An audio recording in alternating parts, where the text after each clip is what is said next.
Welcome to the webinar on how to make the most out of the Cannes film market, also known as Marché du Film. To keep it simple, we're going to touch upon the fun stuff and the work stuff. And I'm very excited to have with me today, Linda Nelson. I will hand it over to Linda to give an introduction about her and her company.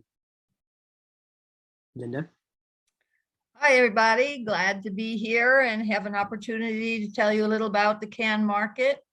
I have been involved with that market for the past 8 years. We always have a nice big booth there. And the market, we'll talk about what a market is. But anyway, my company is IndieRights. And IndieRights is a small studio, but actually we're quite a large film distributor. We have a catalog of over 1,500 films that we distribute globally. And I built that with my partner, Michael Madison. And we're very active at both Cannes and AFM markets. Thanks, Linda. And Linda is actually dialing in from Paris right now to get a head start on the Cannes film market, I suppose. Quick introduction from my side. I'm Arjun Mendhi. I'm the founder and CEO of MOLTEN. MOLTEN is a cloud platform that provides services to media companies such as Linda's company. We primarily provide 3 services in the cloud: rights management, content management, and financials, or you may also call it royalties. So rights, content, and financials, and Linda has been a long partner of MOLTEN. So we have history of meeting at the Cannes film market, and every year both of us get a lot of questions from people visiting the market on where to stay, where to eat, how to have fun, how to manage your schedule, how to prepare for the market, what sort of post work to do. So we thought this would be a good way to just dive into some of those questions and share at least our 2 cents on those topics. Great. So, Linda, are you ready to dive in? I'm ready. Let's do this. So the first question is, we hear a lot about the Cannes film market and the Cannes Film Festival. So when we think about the Cannes film market, we picture one or the other, or maybe both, depending on your experience. Some people only know the left side, which is the red carpet and the movie premieres. And for some other people, the images on the right actually show up, which is, busy at work film market. Can you paint the picture? What is the difference between these two?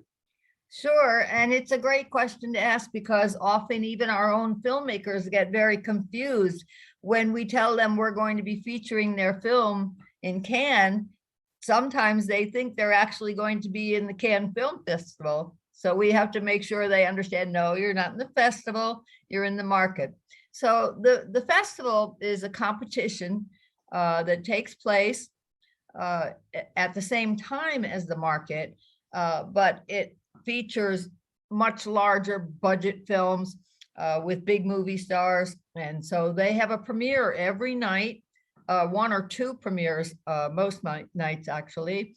And all of the stars that are in the various films walk the red carpet, and it's absolutely required that you wear a gown if you're a woman, and no flat shoes. You have to wear high heels, and the men have to wear tuxedos. Even the paparazzi and the photographers that are lined up along the red carpet have to wear tuxedos. And the festival is absolutely gorgeous. The theater is one of the most magnificent movie palaces you'll ever see. So I highly encourage you, if you have an opportunity, to go and attend a screening of a premiere movie that's in the festival, to do so. It's a wonderful experience.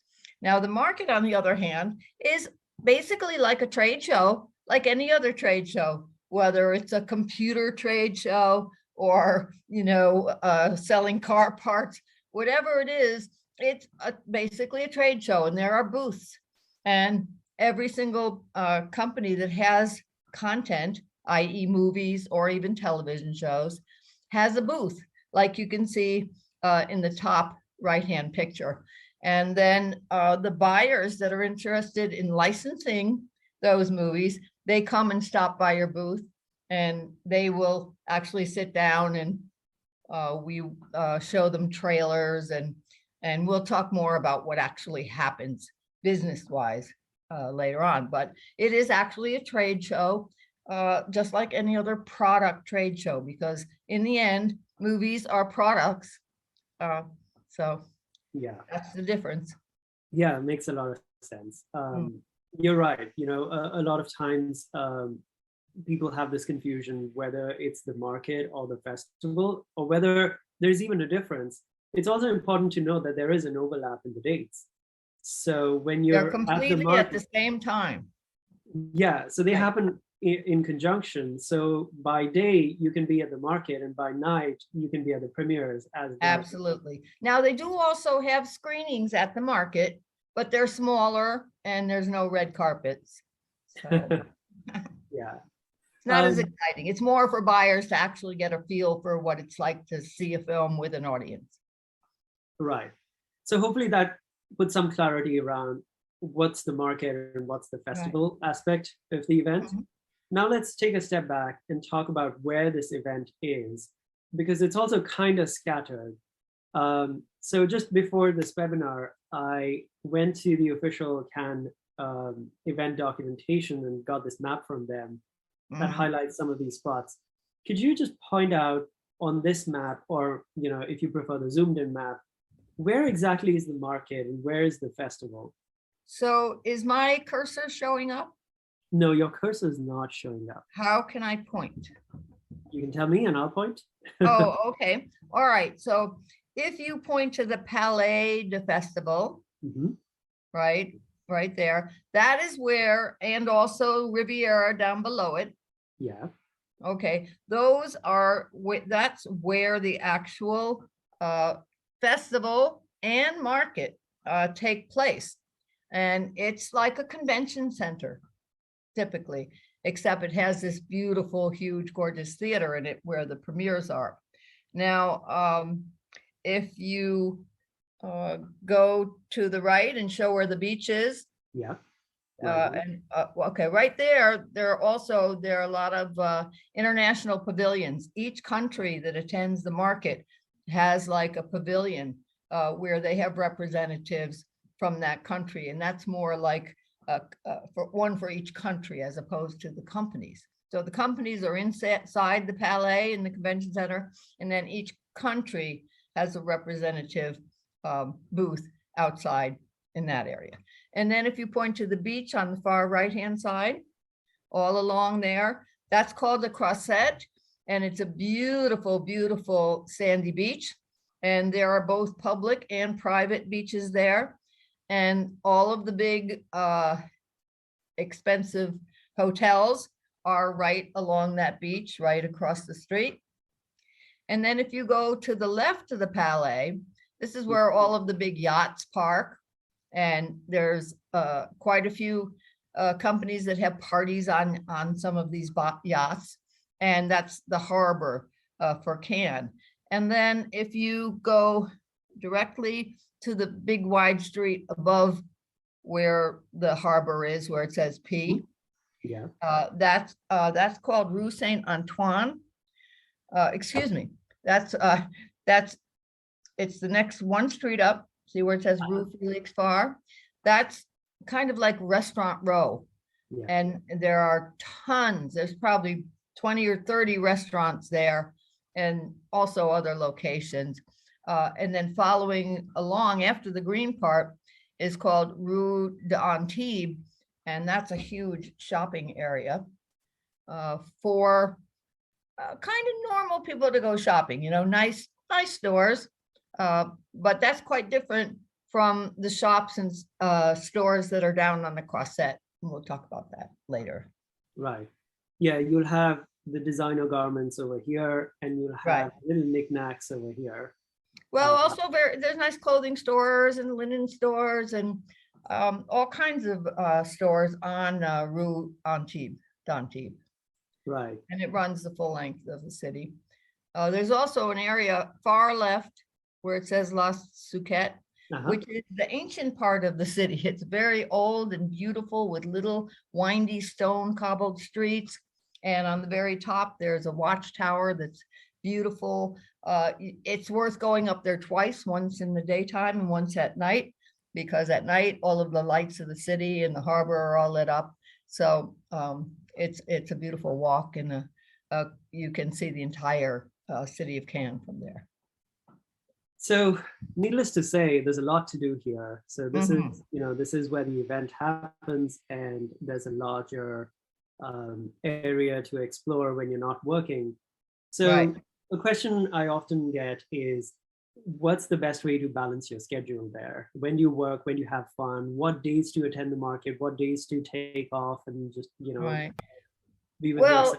Well, what we do and what we suggest that other people do is to come a couple of days early and stay a couple of days afterwards. And that way you get to enjoy more of the city, because while the market is going on, and it's about 10 days, you're working hard from 8 or 9 in the morning till 5 or 6 at night. And what happens is that if you're an exhibitor, you actually get to go to several of the premieres and walk the red carpet and go to that theater to see the premiere movies.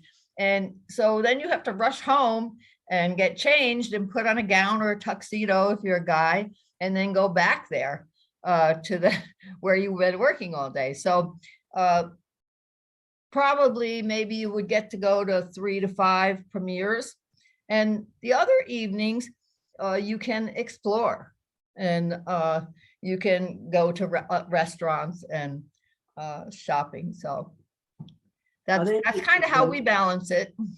Are there any events you recommend that people should keep an eye out for, or some highlight events outside of the official proceedings?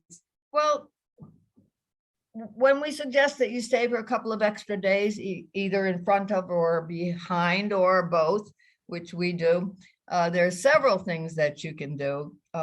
One of them is to go to a little town nearby that's right up in the hills up above, called St. Paul de Vence.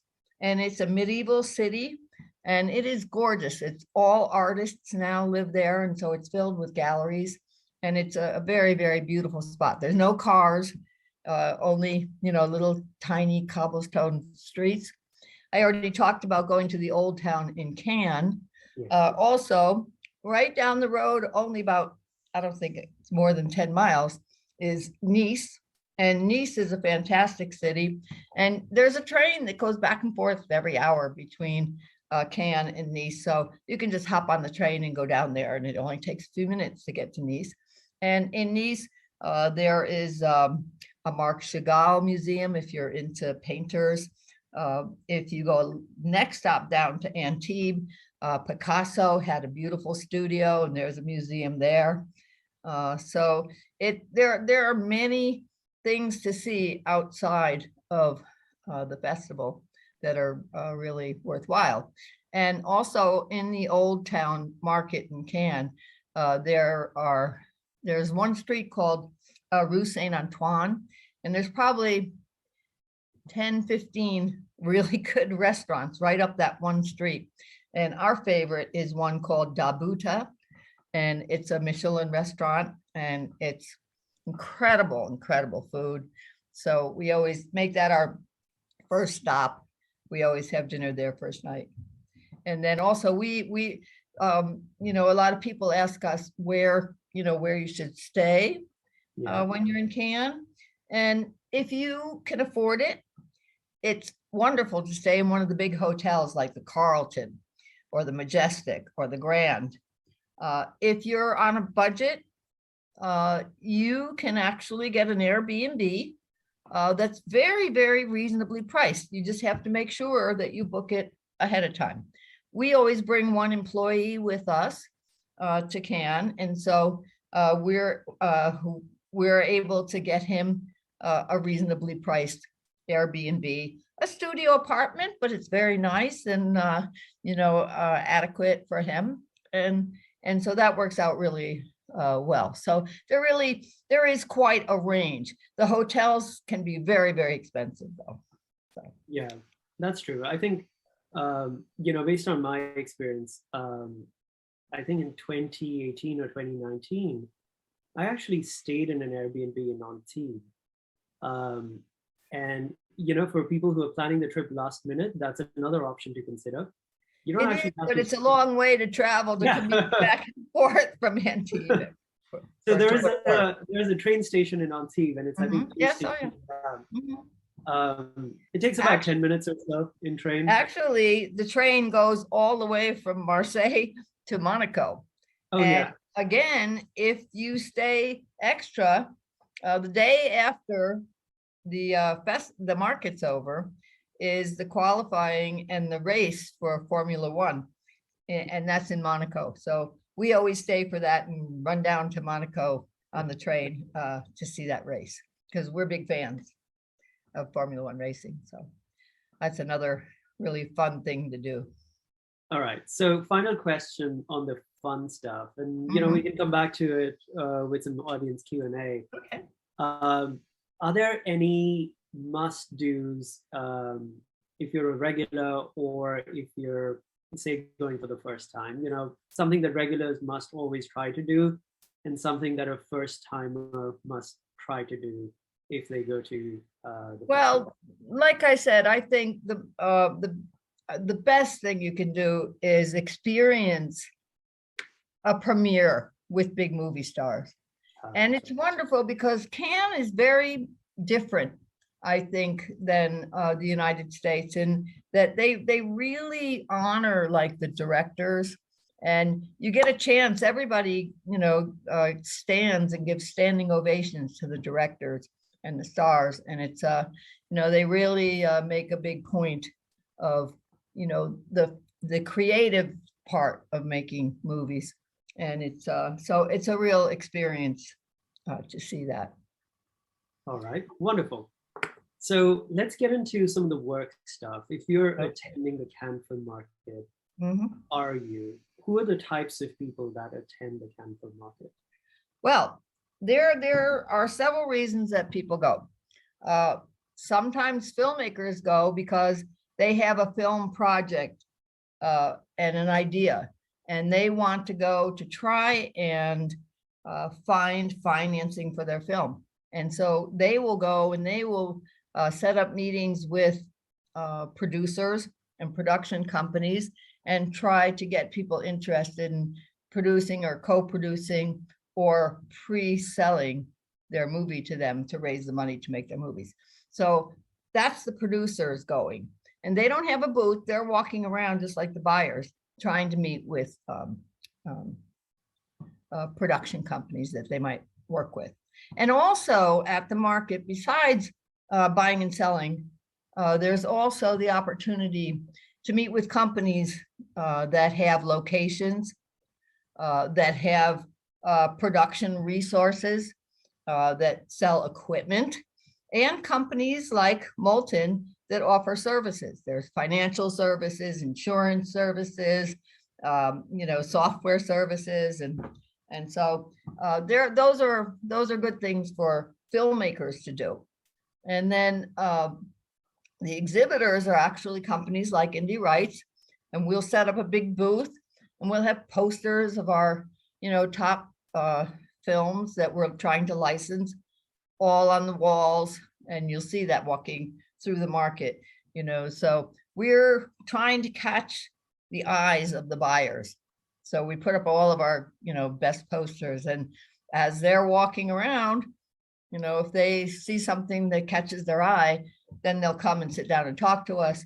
Then they might ask to see a trailer, and then if they really like the trailer, then they're going to want to see the actual movie. And so we'll talk more. I'm sure you're going to ask me about those kinds of things. So that's, and then there's the buyers. Those are the buyers that are walking around and they're looking for content for their territory, right? Or they might represent a company. They might represent multiple companies within a territory, and they're looking to actually sit down and write a contract to license the films that you have.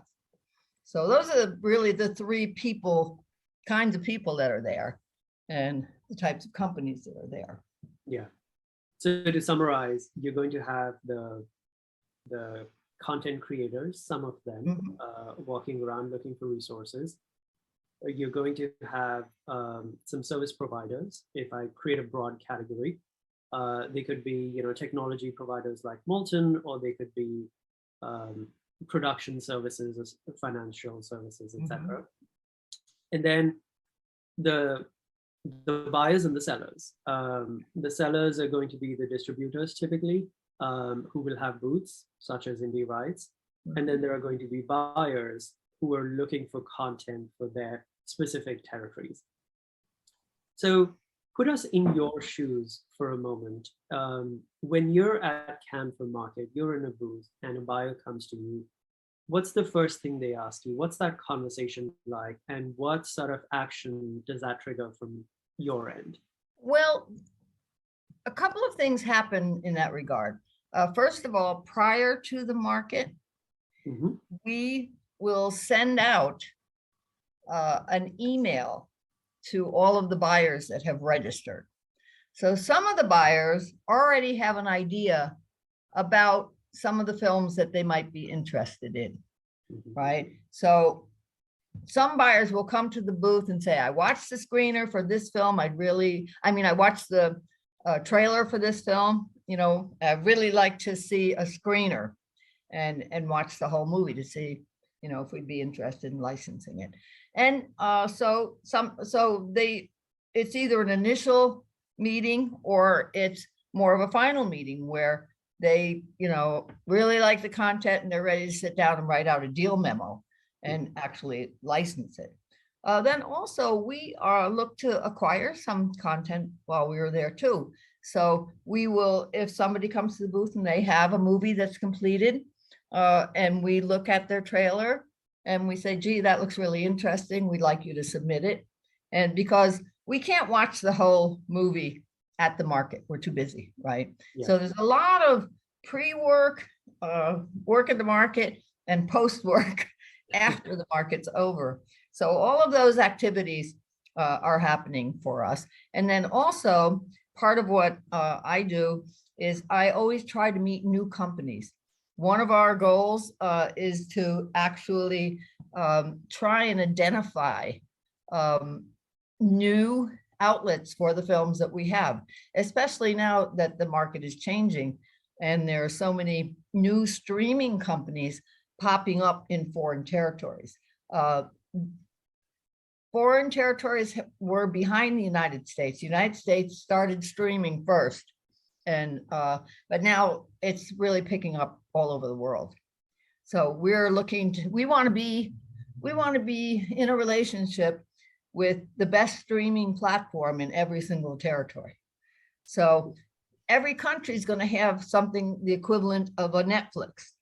They might have Netflix too, but they also are going to have their own, streaming. So that's what's changing and developing right now in the marketplace. So one of the things I do is to make sure I try to find, new companies and new partners. Gotcha. So let's break it down into pre-work, work during the market, and then the post-work.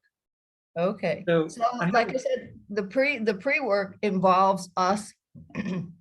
First of all, we print a beautiful printed catalog of all of our new movies that are just from the past 2 years, because buyers aren't interested in old content. They want stuff that's been produced in the last 2 years. So we make a beautiful printed catalog, and we have those available at the market. So if a buyer is new to our company, we hand them that printed book and say, here you go, look through it, then come back and let us know which ones you're interested in.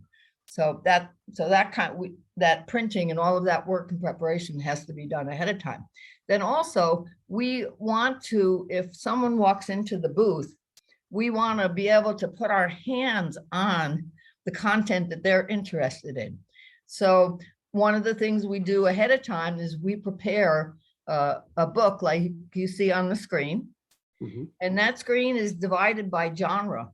So what we do is we have actually printed out from MOLTEN by genre, this beautiful portfolio of our movies. And if somebody comes in and says, what horror films do you have?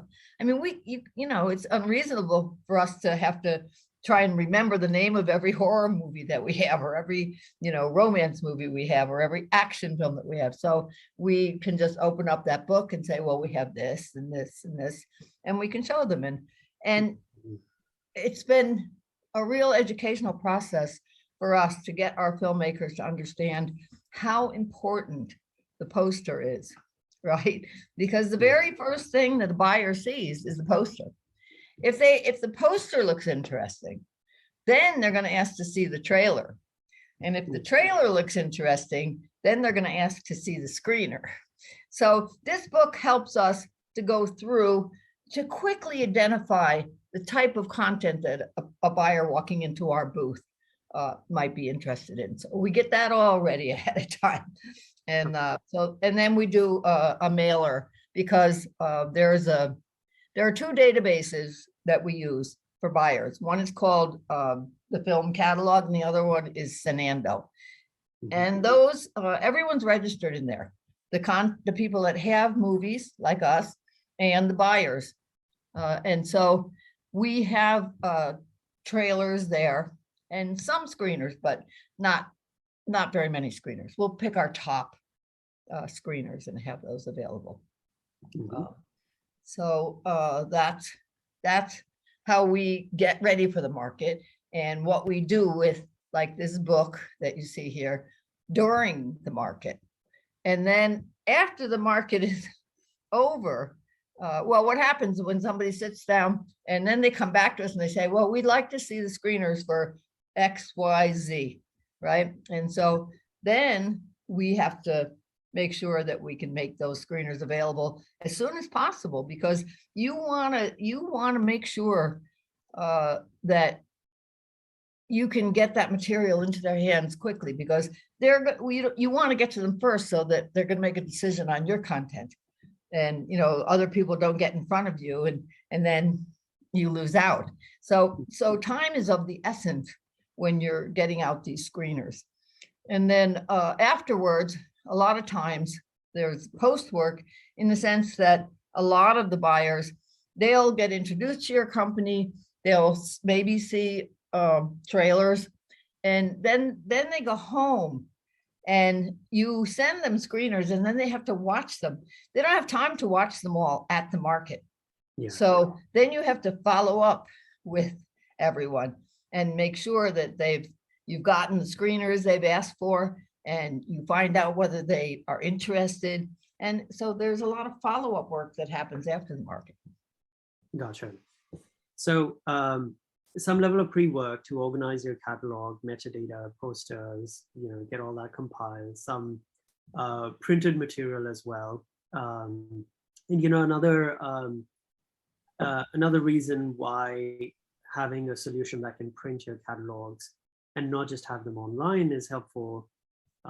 I noticed was that sometimes internet is spotty. Oh, yes. It can be very bad at the market. So you always want to have a backup plan. And right. This is, you know, something that I've seen you do really well. And then at the market, you know, looking at just observing your booth and various other clients of Molten's as well, we notice every buyer has very specific needs. They'll be like, we are looking for action adventure for, you know, this window in this territory. Say, you know, it could be any territory. It could be Germany, or it could be Japan, whatever the buyer represents. There's over 100 countries represented at the market. And many a times they'll also want to slice it by the license type, because they're a, you know, SVOD platform or TVOD platform, so they don't care about the other rights. And when you want to pick the appropriate titles, you know, you need to make sure that the ones you're presenting actually have those rights. So in some cases, it's pretty easy because you've got worldwide rights. In some cases, you know, it is sliced very thin. Yeah. Could you draw some contrast into, you know, what, I know that you've done a lot of automation. So what were those areas that made you consider technologies and automations to facilitate this deal-making process? And in what ways has that changed your experience? Before Molten, we would have to spend so much time researching what rights were available, for a film and for what territories. And so that was research. So somebody would come into the booth and they'd say, oh, I like that poster, is that available for my territory? So then we would have to go back and research that. And we tried to keep those records in spreadsheets, but it's very difficult to keep those spreadsheets up to date. And there's so much information about each film because, when we license a film and how long a license we have is one thing. And on each film, maybe we license it from a British company and we have all of the rights except for England, and so we need to know that. And then if it's a film that's been out for a year or so, maybe we've already sold 4, 5, 6 different territories, and so all those territories aren't available anymore. So all of that was very, very cute, very, very hard to keep track of in the past. And so also we used to have to drag DVDs to the market because people wanted to see the movie. So that was the only way and that was partially why markets even came about, because you either had to screen a movie or show them a DVD, because that was before streaming and the internet. So now we can give people a link if they don't, and from Molten, and they'll be able to see the whole movie when they have the time to see it. Sometimes they'll go back to their hotel and watch it that day if they're really interested in it. And they'll come back the next day and say, yes, we want that film. And at the time when we give them the screener, we already know whether it's available for their territory. So we're not wasting their time, right? And we're not wasting our time, because it's very easy for us to look it up in Molten and find out. Because there have been times in the past where somebody said, oh, I really like this movie, I want this movie. And then they'd come back the next day and we'd say, gee, I'm sorry, that territory is already sold, right? So Molten has helped us to get right on top of that. So we have all of that information readily, so easily searchable in Molten. And it's also so easy to give someone a link to a screener, or we email them PDFs that look like this book. So they'll give us a list of films they're interested in, and we can give them a nice, very professional looking presentation. And we get so many compliments on our avails. I can't tell you. Yeah, well, I appreciate it. It makes us look good, makes the films look good. And so. Yeah, so I think this is helpful, from somebody who has done 8 of these Cannes film markets, to see the contrast with automation. So what are your tips for people going to the market and selling their titles in terms of, pre-work and preparation that they need to do, and in terms of, solutions that they should have readily available to make the most of the opportunities? Well, if it's an individual filmmaker, and a lot of filmmakers will go on their own without someone representing them, and try to sell it themselves, because they want to save that money that they have to pay to a middleman. Because in the end, we take 20% of the licensing fees that we earn. We don't charge any expenses, but a lot of distributors actually, on top of the percentage they take, they also charge some heavy expenses for marketing and delivery and that type of thing. So I think that a lot of times filmmakers, they want the experience of trying to go and market their films themselves. So for people that want to do that, I think it's a great experience to go to a market so that you understand how the business works, because most filmmakers have no idea about the actual business of movie business. So, you know, the most important thing is to prepare, prepare, prepare. You know, don't go there blind. Make sure you have really researched companies that you think will be good for your film. And it's easy enough to do that. You can either, when you register to go to the market, you're going to get a membership in Senando, which is this database. And in that database, you can look up and research all of the companies that might be interested in licensing your film. Or if you're going there looking for financing, that they might be interested in financing your film or co-producing with you. And so you, like, if a company just does docs and you've got an action film, you don't want to waste your time writing to everybody, right? You want to do your research, make sure you try and get a good list, a target list. And maybe you can set up meetings for, like, maybe I would say 4 meetings a day should be kind of your goal. I wouldn't try to do more than that.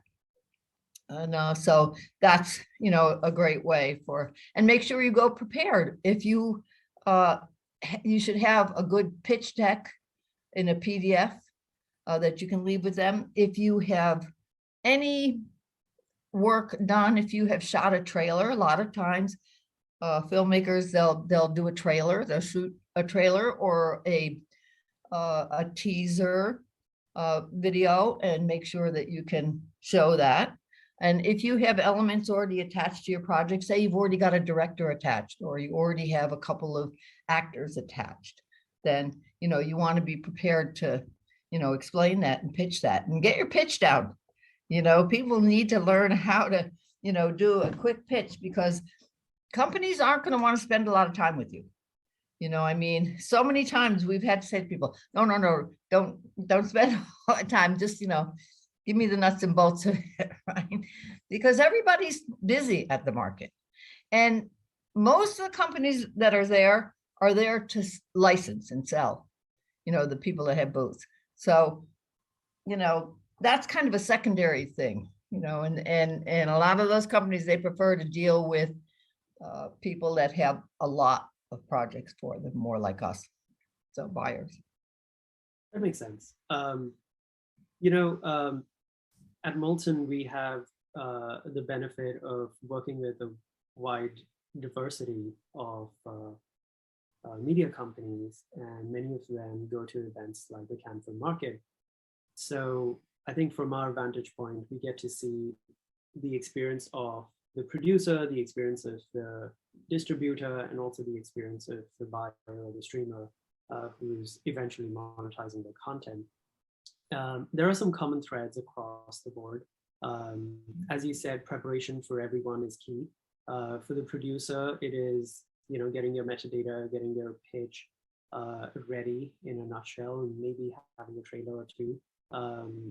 For the distributor, you went into great detail explaining what that looks like.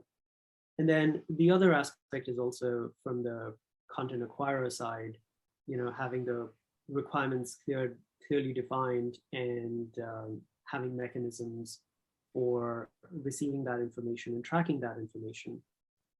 Depending on what type of organization you're dealing with, many of them require, you know, pre-work, even to include the ask and take pricing for different titles in different territories, have their ultimates reporting mapped out so that in real time their organization is able to keep track of those things.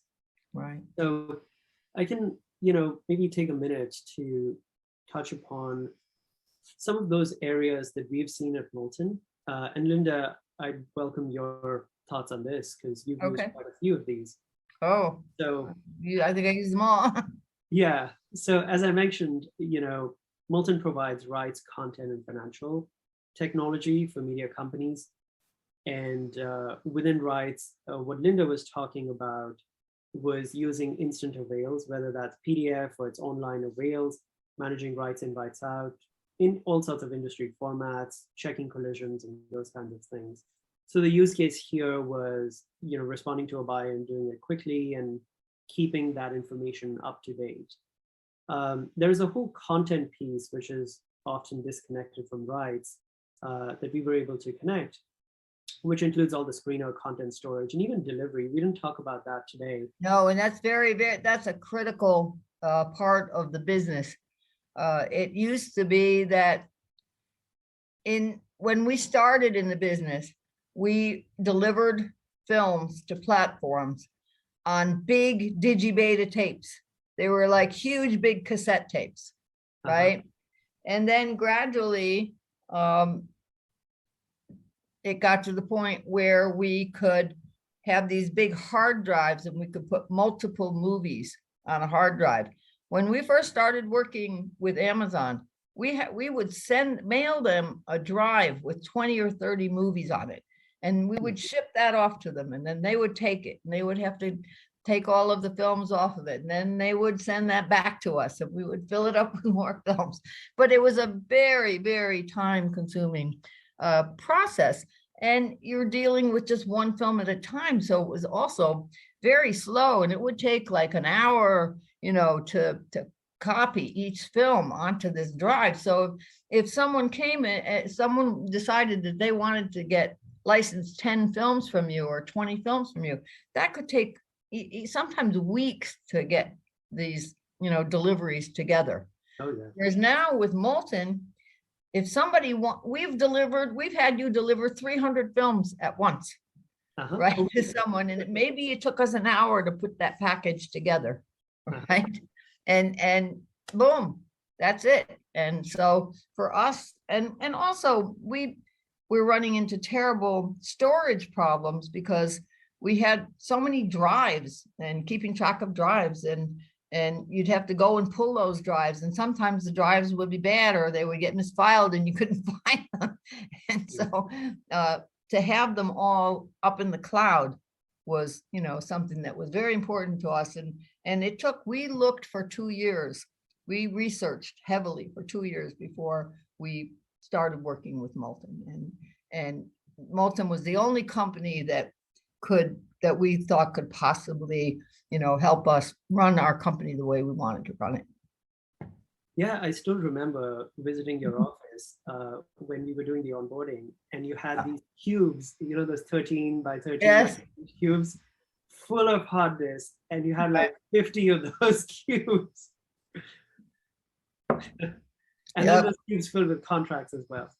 Oh, so, all the paper contracts were. So I suppose all this, is in various ways parts of the pre-work that help speed up the business.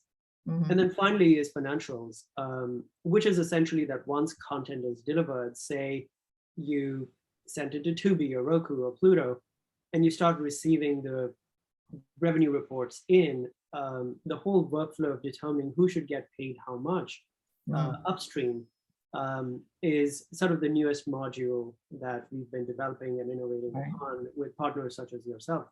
Right. And this is a critical time for us right now, because that was starting to become a pain point for us, where it was taking every quarter. We pay all of our filmmakers quarterly.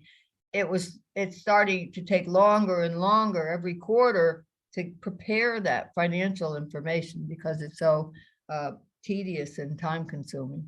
And so that's a big interest for us to try to, that's the last piece of our business that we really want to get automated.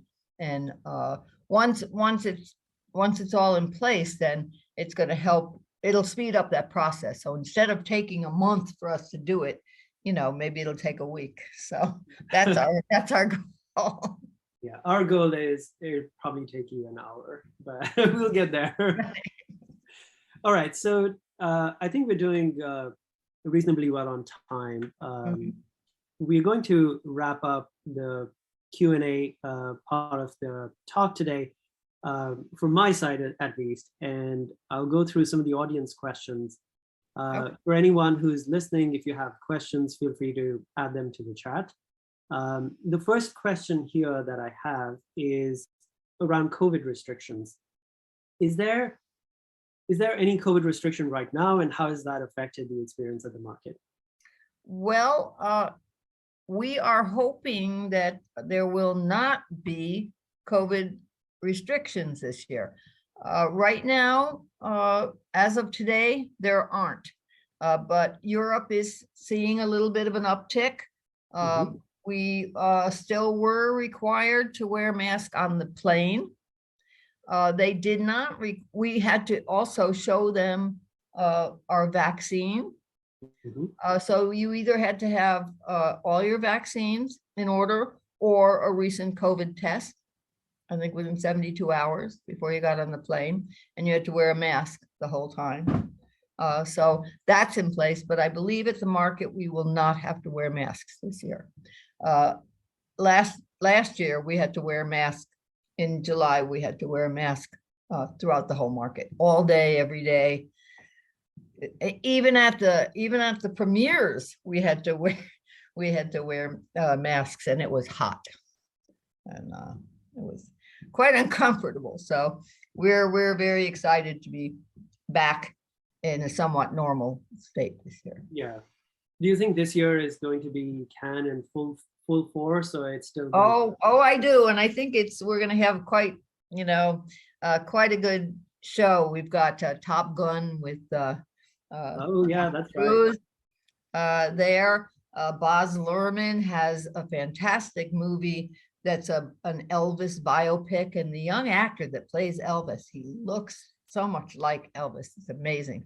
So and there's I think over 60 films that are going to be premiering in competition. So we're very excited about it. It's going to be a very good year. So we have two questions here. Come from filmmakers.